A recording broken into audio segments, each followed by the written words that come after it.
And we are back at the OPP. First and foremost, I would like to thank Jesus Christ, my Lord and Savior, for this opportunity. Without his grace or his mercy, none of this would be possible. My people, what it is. Mi gente, que lo que hay, ya tú sabes, you already know. It's about to go down, you know what I'm talking about? So, in today's episode, we're going to talk about a little bit about, get into the Bible a little bit. We're going to talk about foreshadowing, how when you read the Bible, talking about, you can really just overread it and not really get too much out of it. So usually you have to read the same, let's say, chapter a couple times to really get into the word. And sometimes the Bible will help you out and it'll do some foreshadowing for you so you can understand things in the future and things in the past and stuff. So we're gonna start off with a Bible story first, and I'm just gonna show you guys I'm gonna show you guys a couple examples of foreshadowing in the Bible, and then I'm gonna talk about a little bit of a spiritual encounter that I kind of had, that he kind of sometimes the Father, talking about he shows you in your own life why you go through certain things, because he knows the outcome of what you're going to get out of it. So basically you think, oh, you're going through something, but he's actually letting you go through it. So when you come out of it, you're a better person, and you actually, saying you got something out of what you lived, And the fact of the matter is, and this isn't about religion, talking about if you're worried about religion, you're going to be in trouble, because nobody's perfect. Everybody's a sinner. Nobody can live without sin. So, it's not about that. It's about a relationship with the Father, And the deeper you get a relationship with them, whether you like it or not, we're all in a spiritual battle. We're in a spiritual battle, and we don't even know we're in it. But regardless, even though we don't know we're in it, we're still in it. So when and there's a lot of non-believers that don't believe in God and stuff, it's okay. You guys believe in whatever you guys want. It is what it is, But regardless, we're still in this battle, And so I'm here to I'm kind of try to explain to you how when you're getting to know the Father, there's different levels and different dimensions that if the Bible says why people die. Because of lack of knowledge, So you could be in church, saying for 50 years and stay stagnant and not grow in spirituality. So you kind of like your relationship with the Father is not really growing, But once you learn the secrets of how to be able to move up in levels, then you'll notice that, wow, okay, There is some to this. There is some to this. The Father does speak to you, but like I say, he speaks to everybody in dreams. He does every night. He speaks to you in a dream. Most of you guys don't remember your dreams because your spirituality level it's still very low. So sometimes you might remember a dream, sometimes you might not. But he speaks to us constantly. It's just us who are not grasping it. But as you move up in your spirituality, you'll move up dimensions and you'll start seeing new things. You'll start hearing, understanding new things. See, the Father speaks to everybody different. He doesn't necessarily have to talk to me and to everybody else the same. He can approach it any way he wants to. And he can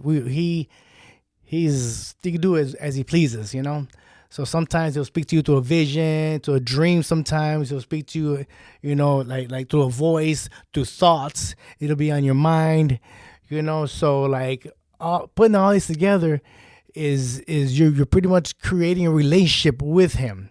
And, just like any relationship, say if you have a female or something or whatever, family member, you're always going to be closer. The more time you guys spend together, the more you guys look out for each other, You're getting closer. It's the same kind of thing with the Father, You just got to give him his time, and he will give you your time, And he has messengers, angels that come and deliver certain messages, and you communicate through them. So, like I said, there's levels to this, and once you understand and know how to grow in that, then you'll start noticing the difference in your relationship with the Father. So, talking about foreshadowing. Okay, so we're going to talk about this story. It's in the book of Numbers, chapter 21, verse 8 and 9. So basically what's happening during this time is that Moses, he went to Egypt, and, saying, he asked the Pharaoh, hey, Pharaoh, you know what, let my people go. They had a whole ordeal. We're not going to go into all that real quick. They had a whole ordeal. Finally, the Pharaoh let them go. So then they were in the wilderness. They were walking towards the promised land, and but they weren't faithful to the Father. So the Father said, hey, you know what, this generation is not going to make it to the promised land. The next generation will. So as they were walking, they walked for 40 years. Somewhere that should have took maybe a month or two to get there, they were going around in circles, and then realized, like, for 40 years, So at one point, there was all these, there was a whole bunch of snakes, and they were biting all the, saying the Israelites, as they were walking through the wilderness. They were getting bitten, and they were dying left and right. Boom, they were just dying. Everybody was sick. Everybody was sick. So, the multitude asked Moses, can you, talk to the Father for us and help us out here, So the Father, he went and spoke to the Father, and the Father told him what to do. Basically, the Father told him, hey, you know what? You see that brass right there? Make it into a brass serpent, put it on a pole, and then you go out there in front of everybody, and then you raise it up. And all the people gotta do is basically look up at the serpent and believe that they would be healed, and they were healed. So, and once they were healed, they were able to continue their journey onto the promised land. So, but basically what that's foreshadowing is, it's what happened in the cross. When how the serpent was on the pole, when Jesus Christ came and died for us on the cross, all you have to do is, is have faith in him, and he will and he will give you new life, and you'll be able to make it to the next stage of humanity, which we're going to heaven, or moving on forward with what you're working towards. So that's just one example of foreshadowing. Another example of foreshadowing is in the book of Hosea. So this is a tough one. I don't know if I could do it. I don't know. He's a better man than me. I'll tell you that much. So basically, what happened in the book of Hosea was that so the Israelites, who were the chosen people from the Father, they weren't very they looked for other gods. After God had gotten to the promised land, God promised them all these things. God gave them all these things. And they were well off, they were doing well, but then they started, worshiping other gods, Baals and stuff.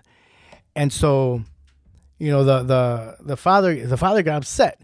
So basically there was two sides of a kingdom. There was a northern kingdom and a southern kingdom. The southern kingdom was still faithful to the Father, but the northern kingdom, they were the ones that were starting to worship other gods, And the Father got upset with that. He got jealous, because, hey, I did all this for you guys, and you guys are sitting there betraying me. So the Father got upset with them, and so then he was allowing some Assyrian countries come in, Assyrian people come in and attack them. But he loved his people so much that he sent a prophet. He sent a prophet to help them try to come back to him, because if they didn't, there was going to be judgment. So Hosea, the Father sent Hosea to the northern kingdom, and when he went there, the Father told Hosea, hey, marry a prostitute, and you must love her, and you must have children with her, So Hosea, being the good prophet that he is, he went all in. He went and found a prostitute. Her name was Gomer, and they got married. But she still had her past. So she, they had a son. They had a son first, and then they had a daughter, and then they had, so they had 3 kids, 2 sons and 1 daughter. Basically, it's gonna be a quick version, a quick recap of the story. So, but at certain times, Gomer, saying she liked the finer things in life. She liked to jewelry, saying she liked silver, she liked gold, saying she liked the nice things. But Hosea was pretty much, he wasn't rich. He couldn't afford those things. So he, so he was just trying to get by. He was like a pottery maker and stuff, and so, but Gomer liked these things, so she would go and she would prostitute herself to get these things. Okay, so now Hosea, this is why I say I couldn't do it. If I knew my girl was sitting out there doing her thing, prostituting herself, I would, me. But that's, I'm not him. His heart was out. It was a heck of a heart, because me, I would have fell quickly. So he still loved her. He still loved her. And like I said, they had kids. And she'd come back, and then she'd leave and come back, and she would prostitute herself. At one point, she I guess she got involved with someone with authority, and he was basically giving her whatever she wanted, saying, because Gomer was beautiful. She was a very, very beautiful lady, So at one point, I guess something happened between them two, where she upset this person with authority. So he pretty much sent her, and hey, guards, come get her and sell her, sell her.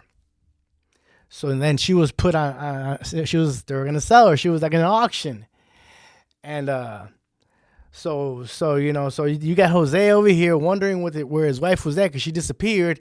Well, he hears about, oh man, she's about to get auctioned off and taken maybe to another land, or who knows what's gonna happen to her, So during the auction, everybody knew who she was, because she's from the area. So nobody wanted to pay, they not even a shekel of silver, not even 1 shekel of silver they would offer for her, and that's what she was going for, like a shekel of silver. And no, they didn't want to give that much for her. They were trying to give her just like it's called a homer or a leaf of barley. They were trying to give. It's like it's not even silver. It's like that's how they used to barter back in the day with these things. Okay, so nobody was trying to, like I said, buy her for a shekel. So people were offering, hey, I'll give her a half a barley. Oh, I'll give her half a barley. I'll take this much and I'll take her, but I'm not gonna pay any more for that. So all of a sudden, the guy, the auctioneer, was like, that's it, saying, hey, this girl, she's still beautiful, she's still young, she can still give you children, she can still work your fields, she is worth more than what you guys are offering, and but nobody was like, nah, hey, this is what I think she's worth. Boom. So then the guy's like, well, okay, going once, half a barley of leaf.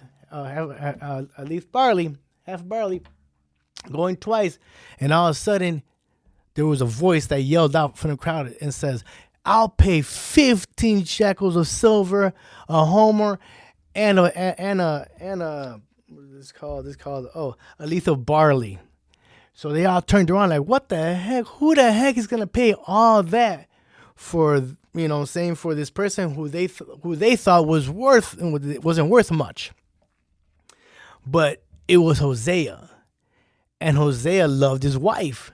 So he paid full price. He paid more than what they were asking for his wife, because he loved her, and he was married to her, and he was a prophet. And back in the day, there were certain rules. You couldn't get divorced. That's your wife. That's your wife. You chose her. You got to stay with her. So, him following the Lord, he paid all that. And he took her home. Okay, so back to what was going on with Israel during that time. So the Israel was doing kind of the same thing that Homer was doing to Hosea. Israel was prostituting themselves with other gods, and the father was sitting there just like, man, how can these people do this to me after I've done everything to them? So that's the foreshadowing, that Gomer was sitting there doing what Israel was doing to the Father. So sometimes the Father, he'll give you a small glimpse of how he feels, so you can understand and grow in him, and maybe just understand him a little better, because he's giving you a glimpse of what he's going through. Homer was only one person that was prostituting himself, but here's the Father. Excuse me. He had a whole country, a whole set of people, a part of the country that was prostituting themselves. So just imagine the difference in love. Hosea is heartbroken because of one woman. Here's the Father. He's heartbroken because it's a lot. It's millions of his people who are prostituting themselves. So there goes the foreshadow between them two. And so sometimes the Lord will allow you to go through things, so you can have a glimpse of what he's going through. And then, but if you have a glimpse, you might understand him a little better, and you might be like, okay, you know what, Father, I see what you're saying. I see where you're going with this. I understand you. You're doing stuff like that. You are increasing your relationship with them. You know what I'm talking about? So now, on a Sunday, I think it was May 26th. I had got up early, because I go to church on Sundays. I had got up early, and I was meditating, you know what I'm saying? And I was just praying. I was praying, you know what I'm saying? And I was meditating, and he gave me a message. He's like, look, I want you to understand me a little better, you know what I'm saying? And what we're going to do, what he's going to tell me is he's going to use my own personal experience for me to understand just a little bit of what he's going through. So I have two examples in my life that we spoke about that morning, So the first example is, I had a 12-year-old son who, when he was 12, I have no clue what happened, but his mom kind of like took him from me, and wouldn't allow me to see him. So, and I did whatever I could, and I went to the court, to the judge. I went to the lawyers. The lawyers will send me to the police. I go to the police. The police will send me to the lawyers. So, and during this time, it was like, we were the bad guys. Us men, say if we had multiple children, we were the bad guys. So whatever pretty much the females wanted, they would get, So here's me, heartbroken because, I love my son, but I couldn't see him. And then he goes to me, you see how much pain you have with only one child? He goes to me, in my church, there's millions of churchgoers that they'll have a misunderstanding with somebody else at church, or they won't agree with something, and they'll leave. And the Lord's like, I didn't even do anything to them. But, saying now you have a glimpse of a small understanding of what I got to go through, a daily basis. So then he goes to me, I have another situation, so I have another child, which, I never really got to raise him. He disappeared at an early age. I never had the opportunity to raise him, I'm not blaming nobody, I'm saying it is what it is. All I'm saying is the Lord's talking to me, but I know that I have this child and he exists. I know him, I know he exists. I just don't know, much about him, but I do know that I have a child out there and I love him to death, but I can't show my love towards him because of the situation that I'm in. And this is the Father talking to me, just like this, And he goes to me, I'm going to kind of a similar situation. He goes, I have millions of kids that are born daily that don't know me, but I know them. I know every hair follicle in their hair. I know everything about them, and they don't know me. And do you see how much you hurt because of your one son who you do not know? He goes, I hurt just as bad, but my hurt, you know what I'm saying, I got to deal with millions and millions. So here we go again. I'm telling, okay, Father, I get you. I understand you just a little better. Obviously, I don't know exactly because, comparing one to millions, there's no comparison. But at least I can get a little understanding of a small glimpse of what he goes through. But then he told me this. He goes, you know what? But look at the difference. So when I was in both my situations, I tried to do something, but there was really nothing I can do. I tried, but there was nothing I could do, and I wasn't getting nowhere. And he goes, and so in your situation, you couldn't do much. So you just got to go through it. And he goes, but look at me. He goes to me, I sent my only begotten son to die on the cross for all my children who are here now. I sent them to die on the cross. And but me, he goes to me, I could have done something. I could have put a stop to that in an instant. I could have sent angels. I could have rescued my son, and I could have I could have stopped it, but I didn't. Because for the love that he has for us, for all of us now, I'm talking about, his son died on the cross to make a way to the Father. And the only way to the Father is to the Son. And so he gave us his gift. He gave up his son because we are also his children. And he loves us so much that just like Hosea paid overpriced. He paid 15, saying shekels of silver when they were only asking for one. The Father paid 15 shekels of silver and a homer and a half a leaf of barley. He paid all that for each one of us when he sent his son to die for us on the cross. And here we are. We have a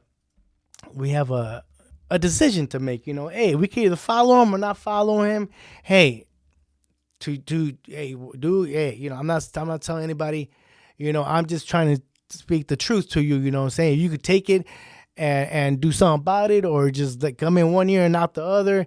It is what it is. My job is to come and just to give you the good news, and that he wanted me to let you guys know that, hey, it's not too late.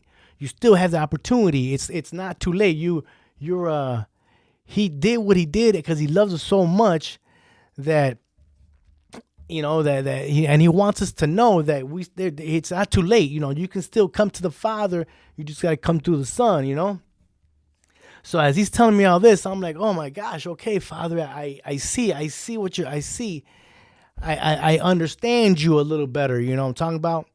And I can comprehend, and I can see a little small glimpse of what you're going through.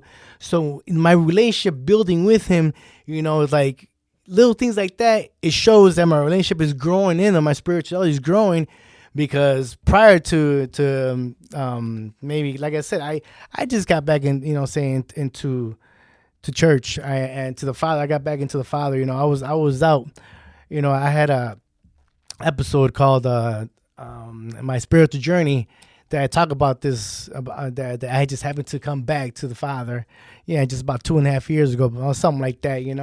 So it's taken me a time to build my relationship with him, but I'm at a point where I can tell that I've moved up in levels where now instead of me just walk. See, we're all in this spiritual battle, whether you like it or not. In the spiritual realm is the same as this realm. We just don't see it. So if we don't see it, we assume it doesn't exist, but that's not true. We're walking in it, what I'm saying? And on that realm, there's spirits, there's all type of there's other beings in that realm, and you're in a battle, and you're in a battle, and you just don't know you're in a battle. So most of us in this world, we're walking around aimlessly. In this realm, we think we know what we're doing, but in that realm, we're just walking around aimlessly. In fact of the matter is, everybody says, "Oh, hey, I went to school, I did this, I did that. I worked hard to get where I need to be." But see, that's just you thinking that. Because the reason why you were able to go to school and do and moved up and saying in life, made a better life for yourself, is because there's grace, and He has given you grace. Because if it wasn't for His grace, you could have got ran over by a vehicle 20 years ago and not exist anymore. You're here because He allows us to be here, but here we are. We're thinking, oh, it's because of me. It's because of me. No, it's not because of us. It's because of the love and mercy and the grace that He has for us that we can grow. And like I said, He has our best interest in His mind. He's the beginning, He's the end. He has chosen, for example, myself, hey, I don't know why He chose me to be here telling you guys this, I'm just a regular guy who for a long time did not obey. I was a partier. I was all about partying, living my best life, I mean, in my life, I'll give you guys a testimony of the wilderness at some point, but not yet. But I wasn't following nobody's rules. I was just like I was. I grew up during a time where the more females you had, saying that's what's up. If you didn't have more than one female, you were lame. So it's like my life was hectic, and I made it hectic for myself. He wanted me to do the right thing, but I made it hectic for myself. So so then as we're talking, as that same morning, we're starting conversation, and we're talking, and he goes to me, look. So he goes, the reason why I've chosen people is because the people that I've chose, they have a heart after my own heart. It doesn't mean that we're perfect and we're good. No, I am a sinner. I fall constantly. I'm not perfect, but I get up and I ask for forgiveness, and I try to keep moving my journey. This is a marathon. It's not a sprint. I'm not supposed to be a saint because there's a sinful nature within me that was passed on, and it's in my genes. So when I sin, my sin is just so like I say a symptom of my sinful nature. That's why the Father, He sent His only begotten Son, because that's the only way we would be able to clean ourselves with His pure blood. So that's why when Jesus was born, He was born to a virgin. See, so the men, us men, we're the ones that carry that sinful nature, and we pass it on to our children. And obviously, everybody has it because the men has passed it on to their offspring. But Jesus came in, but He came from a virgin. So see, he didn't have that sinful gene in Him. He didn't have that sinful gene, so he wasn't corrupt as like we're corrupt. He lived the perfect life. He didn't sin. He lived. He was tempted. He went through life, but he was able to fight it. With guidance from the Father, He was able to fight all that off. And because of his blood was pure, it wasn't tainted. That's why that's the only blood that can clean us, wipe us clean, because of what He did for us. So then He tells me that morning, if we ever ask any of my children, my kids, I only had one rule growing up. He will see that when I was raising my kids, I used to tell my kids since they were babies, small years, I told them I only have one rule. I'm easy. I have one rule, and to tell you the truth, the rule pretty much covered everything though. So my rule was, hey, just do what I say, and everything's gonna be okay. You won't get whoopings. You won't get yelled at. You just do what I say, and everything's gonna be good. Someone will see, and the Father goes to me. That's the same thing I did for all my people. He has one rule: the Bible. Follow the Bible. Do what the Bible says. And if you follow the Bible, it will lead you into, so you won't have, because He's trying to protect us. Just like me. The reason I have my rules for my kids was because I wanted to protect them. I didn't want them to go through what I went to. I wanted them to have a better life. Well, that's what the Father did to us. That's why He wrote the Bible for us to have a guide and on how to go through our lives and be able to make it to him and continue our eternal existence after with him. But the minute you stop doing what he, stop doing what he asks, then our own actions or our own decisions makes our life more difficult. And a lot of times people like to blame, oh God, why you do this to me? Why you do that to me? But if you really look, it's most of the time it's us doing it to ourselves. But it's always easy to point the finger, at something else, So like I say, hey, I'm not perfect. I am not perfect whatsoever. Hey, I'm still, in like construction. Basically, I'm still he's still working on me. I'm not perfect. I fall consistently. But but the thing is, I know to get up and to, to put my life in his hands. And if you do that, then you should be okay. You should be okay, And then, like I said, work in your relationship with him. It's not about religion. You try to follow religion. Hey, there's over 600 commandments that he gave the Jews back in the day. He gave, saying the 10 main commandments, that we all know. Nobody can follow those things. Everybody's gonna fall. Everybody's gonna fall. That's why back in the Old Testament, in the old times, they would have to sacrifice animals like how, saying sheep and calves to try to wipe their sins away, So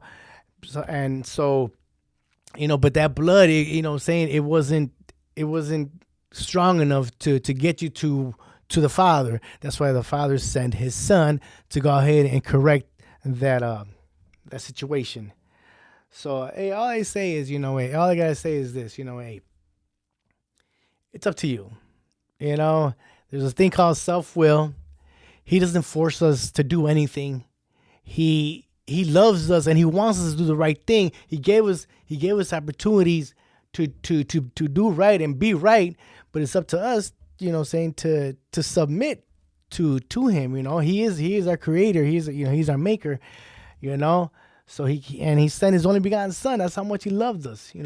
So all I can say is, hey, it's a relationship.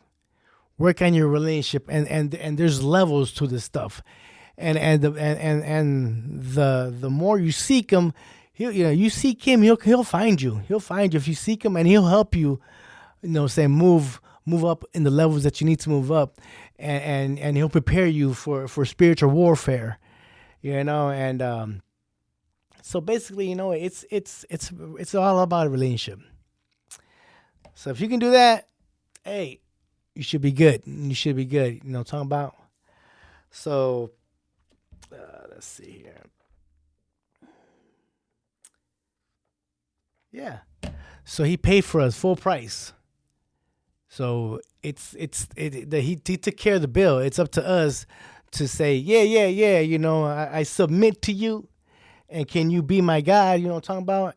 And yes, we are his children. He loves us that much that he did this for us, for each and every single one of us that are here in the entire world right now, which is over 8 billion people.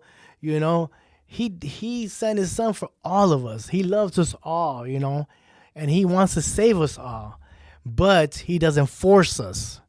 He gave us self-will, and so it's up to us to decide what we want to do. So that should be pretty much it for today's episode. I have a couple of other episodes coming up soon. If this reached you in any way, hey, like and share it as much as you can. Give that thumbs up, hit that thumbs up button as much as you can. Let's work this algorithm. Like I said, if you sit there and share it, and someone hears it and it helps them out, then guess what? You just did the Father's work without even trying. It's and that's all the Father wants you to do. So hey, let's do our part to spread the word, and try to save as many lives as possible. With that being said, from the OPP, I like to say, stay safe, stay smooth. God bless you, my brothers and all my sisters. I'm out. Peace.